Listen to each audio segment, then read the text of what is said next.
25 Juli 1967 di ND.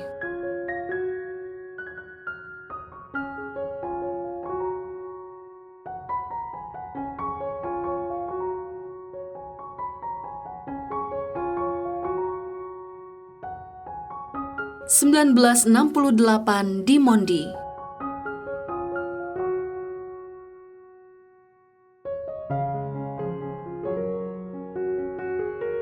4 Mei 1969 di Goni Serabu.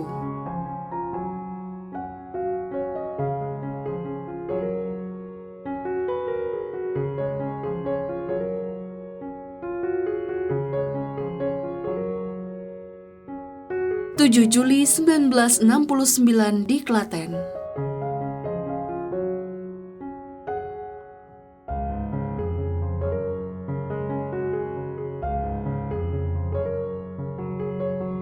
'Ini bukan sekedar angka dan tempat. Bagi 4 pria, ini adalah waktu dan tempat berahmat. Berturut-turut di 3 tempat dan 4 waktu berbeda itu, mereka memulai ziarah hidupnya di dunia. Patrice Piki lahir dari pasangan Bapak Paulus Poa dan Ibu Regina Goma. Dibesarkan penuh kasih sayang oleh Bapak Lawrence Baba almarhum dan Ibu Maria Goretti Eva. Petrus Apot, buah kasih Bapak Agustinus Pari dan Ibu Gema Bangi. Florianus Abong, putra bungsu dari Bapak Majid dan Ibu Jubai. Antonius Isnadi Wibowo, putra terkasih Bapak Julius Sardianto dan Ibu Maria Magdalena Sutarni. Mereka tumbuh di tengah keluarga Katolik yang taat. Seperti kebanyakan anak, imamat adalah salah satu pilihan cita-cita masa kecilnya. Waktu berubah, segalanya bisa berubah, termasuk pilihan hidup. Mereka bahkan tidak memilih seminari menengah untuk memulai awal ziarah imamatnya.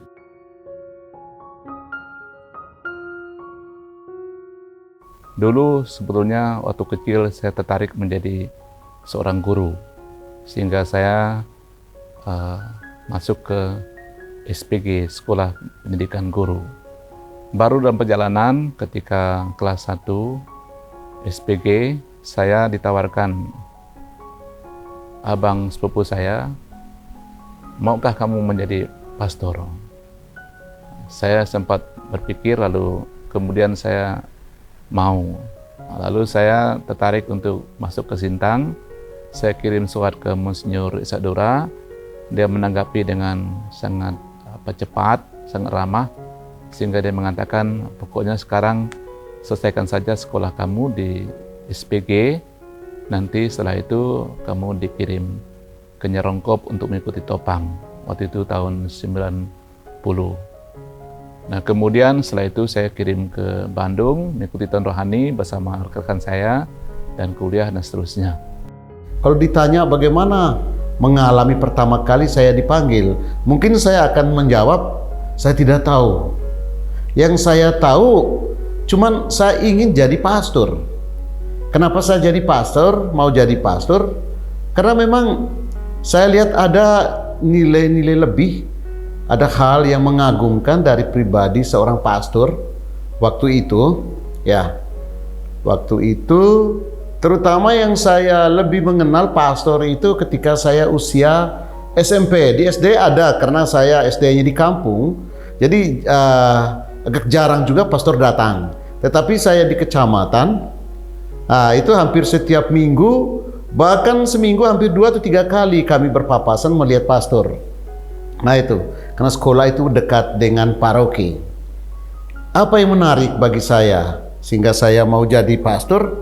Saya kok enak ya, jadi pastor, kalau ngomong itu tidak ada orang yang membantah itu, apalagi kalau udah ngomong di mimbar, tidak ada, walaupun pastor itu mungkin marah, ataupun kecewa dan umat, emosi dan lain sebagainya, tapi semua umat hanya bisa tunduk, diam, mendengarkan apa yang disampaikan oleh pastor, terutama khotbah. Tetapi waktu keseharian juga demikian.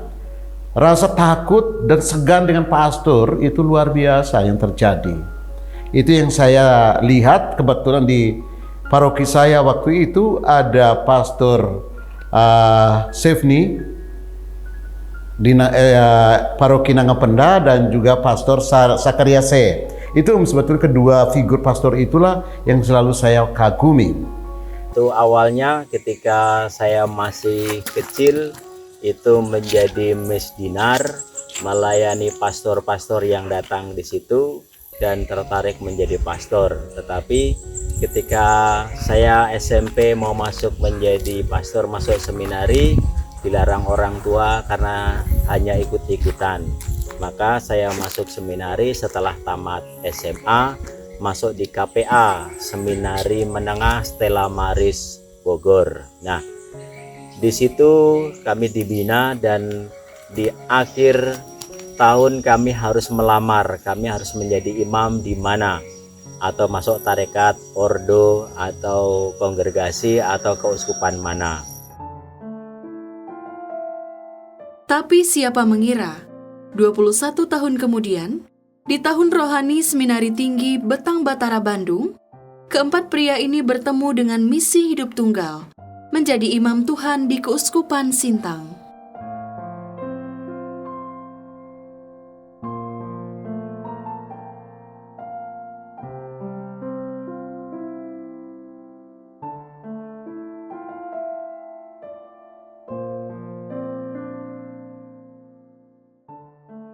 Pendidikan filsafat teologi, pergulatan pribadi, dan rangkaian pembinaan selama 7 tahun menguji dan mematangkan mereka. Hingga pada 10 Oktober 1998, empat pria ini melangkah mantap ke altar Tuhan untuk menerima tabisan imamat di Gereja Katedral Sintang. Pastor Patris mengambil moto, "Jangan takut dan jangan diam, teruslah memberitakan firman." Dari Kisah Para Rasul bab 18 ayat 9. Pastor Pete Apot memilih moto, "Tuhan menulis lurus di atas garis hidupku yang bengkok." Pastor Abong dengan moto, "Lihatlah aku menjadikan segala sesuatu baru." Dari Wahyu bab 21 ayat 5. Dan Pastor Isnadi memilih Yeremia bab 1 ayat 7a. "Jangan katakan aku ini masih muda, tetapi kepada siapapun engkau kuutus, haruslah engkau pergi," sebagai moto tabisan.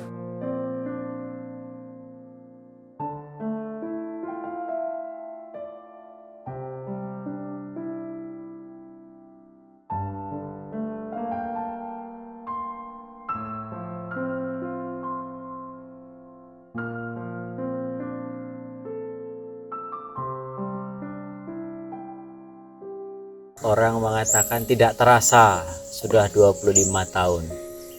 Tapi ternyata saya juga merasa lama benar saya sudah menjadi imam, sudah 25 tahun. Itu kesan saya. Dan juga menjalani panggilan menjadi imam, terutama di Keuskupan Sintang, susah-susah gampang. Dan dalam arti ya ada suka, duka, kesenangan yang dinikmati. Ketika saya mengalami kesulitan, mengalami cobaan, mengalami hal-hal yang sulit untuk dipecahkan, karena saya selama bertahun-tahun saya lebih sering sendiri di satu paroki di pastoran, ya, maka saya mencoba mencari penghiburan, mengunjungi teman-teman di paroki yang terdekat. Ya, hanya sekedar bersenda gurau, berbagi pengalaman. Setelah itu karena hobi saya bermotor, naik motor kemana, ke hutan, ke sungai, duduk di tepi sungai, mendengarkan gemercik aliran sungai, sambil merenungkan pengalaman hidup, pulang menjadi segar lagi. Dan teristimewa menjalani imamat itu adalah dengan rileks, dengan santai bersama dengan umat di kampung, karena saya diberikan julukan oleh Bapak Uskup itu pastor spesialis kampung. maka saya tidak akan pernah tugas di kota ya. Dan saya menikmati itu. Saya menjadi pastor di kampung bersama dengan umat di kampung, hidup dengan umat di sini ya. Apa yang mereka lakukan, mereka nugal, saya ikut nugal, mereka panen, ikut panen, dan seterusnya. Nah, sehingga kita menjadi enjoy, menikmati kehidupan sehari-hari walaupun dengan profesi yang berbeda. Dan ketika saya bersuka cita, saya bisa berbagi sukacita itu dengan teman-teman. Nah, maka untuk teman-teman, para imam, biarawan, biarawati, para frater, dalam menghidupi panggilan ini, mari kita bersama-sama dengan umat menghidupi panggilan itu. Umat punya panggilan sendiri, kita punya panggilan sendiri, tapi kita bisa berjalan seiring sejalan untuk saling memberikan peneguhan. Harapan saya kepada umat semua, yang pertama tentunya kita harus mendukung para imam, kami semua yang sedang berjarah dengan panggilan kami ini. Kemudian untuk generasi muda, ya semoga mereka juga mau melihat, memikirkan kemungkinan panggilan untuk menjadi seorang imam, karena bagaimanapun ini penting untuk pengembalaan umat kita. Ya, umat masih membutuhkan pelayanan dari kita semuanya, sehingga mereka juga dibantu untuk mengalami kehidupan yang lebih maju ke depannya. Ada banyak hal yang bisa kita lakukan bersama dengan seluruh umat, di mana mereka itu mempunyai aneka macam keahlian dan kita sedikit. Nanti harapan kita itu ya kita itu tetap mengharapkan juga partisipasi umat, ya, mengembangkan atau memberikan diri mereka sesuai dengan keilmuan mereka, dan itu bisa saya anggap sebagai sesuatu yang saling melengkapi. Dan mudah-mudahan ya tetap ada orang menjadi imam. Saya bangga, ini 25 tahun saya ini ada satu keponakan saya menjadi calon imam, tapi dia pasionis. Beberapa bulan lalu kita bisa menjadi diakon. Harapan saya yakin dia pasti akan menjadi seorang imam nantinya. Memang umat begitu luar biasa. Saya justru merasa didewasakan, baik secara pribadi, imamat, panggilan, kehidupan sosial sebenarnya ketika saya bersosialisasi dengan umat. Dan juga Medan, Kalimantan juga membantu untuk sangat memerewasakan saya.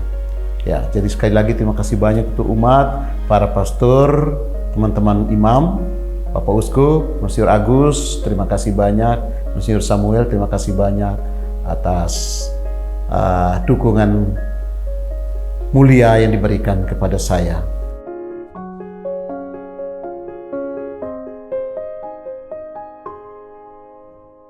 Saya mau ikut